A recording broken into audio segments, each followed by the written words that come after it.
ঋষির কথা শুনে চমকে গেল নিশা। সম্পূর্ণ জানতে হলে দেখতে থাকো। গল্পের শুরুতেই দেখা যায় বিল্ডিং ভেঙে পড়েছে, আর সেই জন্য ঋষি দায়ী করেছে শঙ্খ আর দুর্জয়কে। তখনই জ্যোতি বলে, এই মেসোমশাই আর শঙ্খদা এমন কনস্ট্রাকশনের মাল দিয়েছে যার জন্য বিল্ডিংটা পুরো ভেঙে পড়েছে।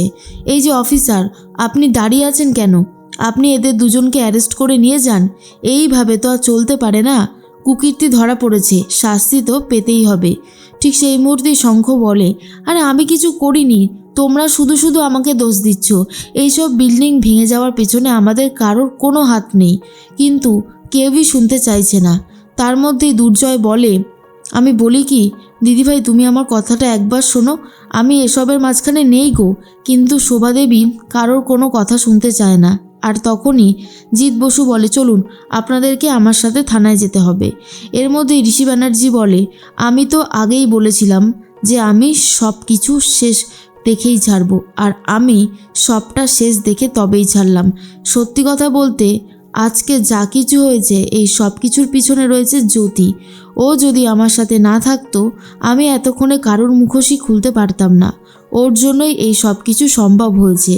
তখন নিশা মনে মনে ভাবে, যা ইচ্ছা কর তোরা, এরপরে যখন আমি মুখ খুলব তখন বুঝতে পারবি কেমন লাগে। কিন্তু আমার একটা কথা ভেবেই হেব্বি আনন্দ হচ্ছে রে জ্যোতি, অর্থাৎ উজি, যে তুই বুঝতেও পারলি না উজি, এই বিল্ডিং ভেঙে পড়ার পিছনে শঙ্খ বা দুর্জয় কারোরই হাত নেই, রয়েছে আমার। কিন্তু সেটা তো আমি তোকে বুঝতে দেব না। এর মাঝখানেই দুর্জয় বলে, তোমরা শুধু শুধু আমাদেরকে অবিশ্বাস করছো। আমি বলছি যে এই বিল্ডিং ভেঙে পড়ার পিছনে আমাদের কোনো হাত নেই, তবুও আমাদের কথা বিশ্বাস হচ্ছে না। তখন কাকুমণি বলে, জিৎ তুমি দাঁড়িয়ে আছো কেন? ওদেরকে অ্যারেস্ট করে নিয়ে যাও। এরপর ঐশী বলে, শঙ্খ এবারে জামাই, আর তোমরা তাকে পুলিশের হাতে তুলে দিচ্ছ। অন্যায় করছো তোমরা, তোমরা কিন্তু অন্যায় করছো। কিন্তু কেউই কারোর কথা শুনতে চায় না। তখনই শঙ্খ বলে, আমাদেরকে শেষ পর্যন্ত পুলিশে ধরে নিয়ে চলে যাবে? বলতে বলতে জিৎ বসু অ্যারেস্ট করে নিয়ে চলে যায়। তখনই ঐশী বলে, মা, আজ তোমার কাছে জ্যোতি সব থেকে বড় হয়ে গেল। আমি তোমার মেয়ে, আর সেই মেয়েকে তোমরা ছুঁড়ে ফেলে দিলে। বলো কী হলো? উত্তর দিচ্ছ না কেন বলো? শোভাদেবী বলে, তোর বর তো কত কুকীর্তি করেছে, তুই কি সেগুলো কিছুই জানতিস না, নাকি জেনে শুনে চুপ থাকতিস? কোনটা? শোন, যা হয়েছে ভালোই হয়েছে, কুকর্মের জন্য শাস্তি হয়েছে। এর মাঝখানেই অফিসার রীতিমতো জেলের মধ্যে ভরে দিয়েছে শঙ্খ আর দুর্জয়কে। শঙ্খ তখন বলে, আমরা কোনো অন্যায় করিনি, পেছন পেছন ঐশীও গেছে। ঐশী তখন বলে, মেসোমশাই আর শঙ্খ, তোমরা আমাকে সত্যি করে কথা বলো, কি করে আমাদের ব্যানার্জি কনস্ট্রাকশন এভাবে নষ্ট হয়ে গেল? কি করে সম্ভব? এটা কি মাল দিয়েছো তোমরা যার জন্য বিল্ডিংটা পুরো ধসে পড়ে গেল? দেখো, সত্যিটা স্বীকার করো, সবাই তো সবটা জেনে গেছে, আর ভয় কিসের? দুর্জয় বলে, আরে বাবা ঐশী, তুমি আমাদের কথা কেন শুনতে চাইছো না? এই বিল্ডিং ভেঙে পড়ার পিছনে আমাদের কোনো হাত নেই। কেন আমরা চাইবো যে ঋষিদের এই বিজনেসের ক্ষতি হোক? আমরা এর পিছনে কোনোভাবেই জড়িত নই, জড়িত রয়েছে অন্য কেউ। কিন্তু ঐশী বিশ্বাসই করতে পারছে না শঙ্খ আর দুর্জয় এত খারাপ কাজ করতে পারে।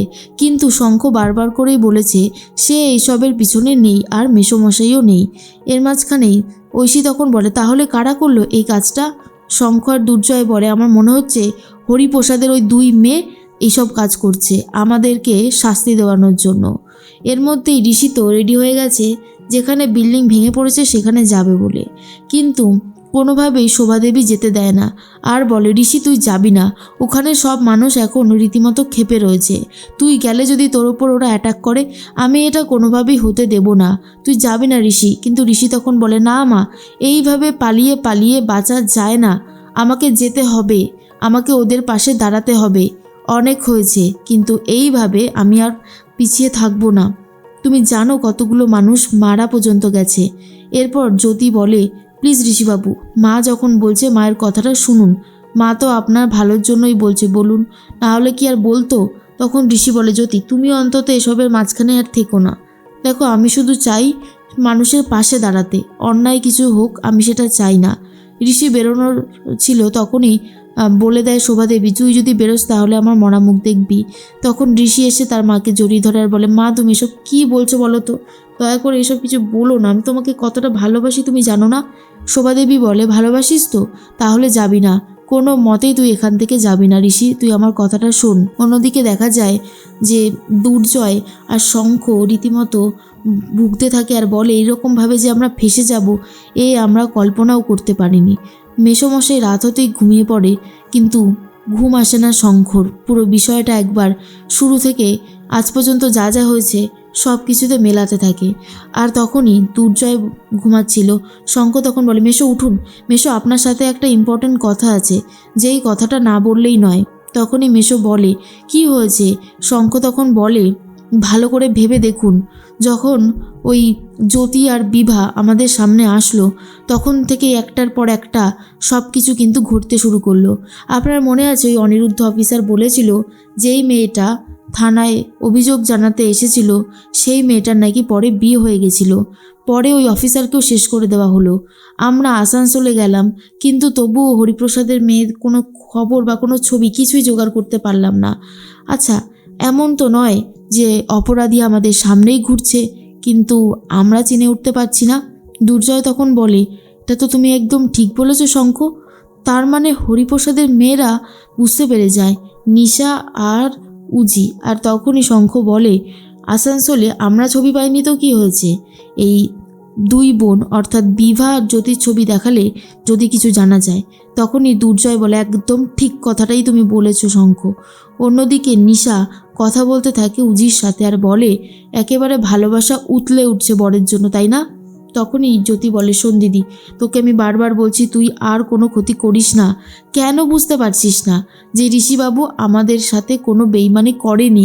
ঋষিবাবু তো জানতোই না মেশো আর শঙ্খদা বাবাকে টাকাটা দেয়নি। তখনই নিশা বলে, তুই শুনলি না ওদের কথাটা? ওরা বলল ঋষির নির্দেশে নাকি ওরা এই কুকীর্তিটা করেছে।